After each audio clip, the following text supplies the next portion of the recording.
Hi friends, మనలో చాలామంది కార్కు EMI interest rate ఏ బ్యాంక్లో తక్కువగా ఉంటుంది, బిల్డింగ్ కట్టాలనుకున్నప్పుడు ఏ బ్యాంక్లో డాక్యుమెంటేషన్ తక్కువగా అడుగుతున్నారు అని, అదేవిధంగా గోల్డ్ లోన్ ఏ బ్యాంక్లో మనకు కరెక్ట్ ఇంట్రెస్ట్ రేట్కు వస్తుంది అని ఆలోచించి మరి వాటి మీద ఇన్వెస్ట్మెంట్ చేస్తూ ఉంటాం. ఎందుకు అనంటే అవి మన సోషల్ స్టేటస్ని చూపిస్తాయి అనే ఉద్దేశంతో మనం వాటిపైన ఖర్చు అయినప్పటికీ కూడా ఇన్వెస్ట్మెంట్ చేస్తూ ఉంటాం.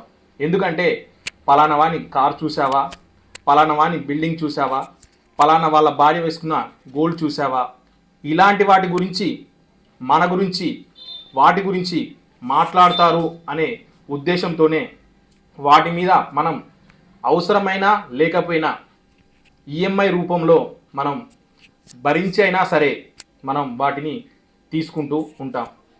కానీ అనుకోకుండా మనకు ఏదైనా సంఘటన జరిగితే, ఎందుకు చెప్తున్నానంటే మన ఫ్యూచర్ అనేది అన్నోన్, ఎప్పుడు ఏం జరుగుతుందో ఎవరు ఊహించలేరు. అందుకనే మనం వీటి నుంచి మన కుటుంబాన్ని రక్షించాలి అనంటే మనం ఖచ్చితంగా ఒక ఇన్సూరెన్స్ ప్లాన్ తీసుకోవాలి. ముఖ్యంగా 40 సంవత్సరాలు ఎవరైతే దాటి ఉన్నారో వాళ్ళు ఒక్కసారి మీ కుటుంబం గురించి, మీ పిల్లల గురించి ఒక్కసారి ఆలోచన చేయండి. ఎందుకంటే ఒకప్పుడు 60-70 సంవత్సరాల్లో వచ్చే బీపీ, షుగర్, హార్ట్ అటాక్లు ఇప్పుడు 5 సంవత్సరాల పిల్లల్లో కూడా రావడం జరుగుతుంది. ఎందుకంటే మనం తినే తిండి, తాగే నీరు, పీల్చే గాలి అలా కలుషితమైపోయాయి. కాబట్టి ఎప్పుడు ఎలాంటి అనారోగ్య సమస్య వస్తుంది, ఎప్పుడు ఎలాంటి వార్త వినాల్సి వస్తుందో మనం ఊహించడం చాలా కష్టం.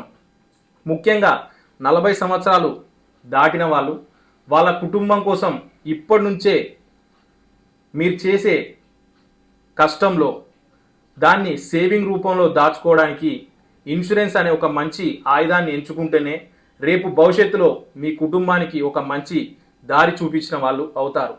మనకు ఇప్పుడు ఇన్సూరెన్స్ ఎందుకులే అని ఆలోచిస్తే భవిష్యత్తులో మనం చాలా కష్టపడాల్సి వస్తుంది.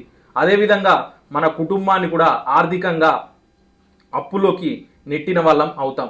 మనం మంచి ఆరోగ్యంగా మంచి ఆదాయంతో ఉన్నప్పుడే ఒక ఇన్సూరెన్స్ ప్లాన్ని మన పిల్లలకు బర్త్డే గిఫ్ట్గా కానీ, మ్యారేజ్ గిఫ్ట్గా కానీ ఇస్తే అది మీ కుటుంబాన్ని భవిష్యత్తులో రక్షిస్తుంది అనడంలో ఎలాంటి అతిశయోక్తి లేదు.